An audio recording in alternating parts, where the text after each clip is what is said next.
paziko la pasi. Timamva chisoni kuona momwe tichitira, tatangwanika nazo zinchito za mziko, kuiwala kuti ziko la pasi linolisikwa tu. Akristu aleloli tinatahirira, takazikika nazo ncito za mziko lino, tikunyozesa dzina la Yesu mbuyeyo, sitikusiyana ndi anthu omwe samudzi wa Yesu. Chipulumutso chomwe Yesu napereka kwa ife chaulere, koma tikakamira mechimo kulimbana ndi za mdziko.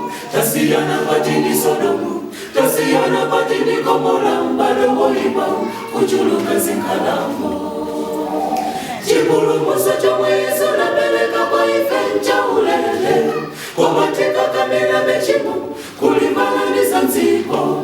Tasiyana pati ndi Sodomu, tasiyana pati ndi Gomora, m'bado woyipa kuchuluka zinkhalamo. Tikumbukire mbuyo mutawi ya Nowa, anthu analikuja kumandikukwatira. Nowa analalikaza chipulumutso kumasoka ilo, anthu wakati Nowa wapenga. Chimodzimodzi lelo tilikumva mau, tisiye machimo tiyang'ane pamtanda, pamene tingapeze chipulumutso cho, poti Yesu Kristu ndiye tutantwe potawira patu. Chipulumutso chomwe Yesu napereka kwa ife chaulere, koma tikakamira mechimo kulimbana ndi za mdziko. Tasiyana pati ndi Sodomu, tasiyana pati ndi Gomora, m'bado woyipa kuchuluka zinkhalamo. Chipulumutso chomwe Yesu napereka kwa ife chaulere, koma tikakamira mechimo kulimbana ndi za mdziko.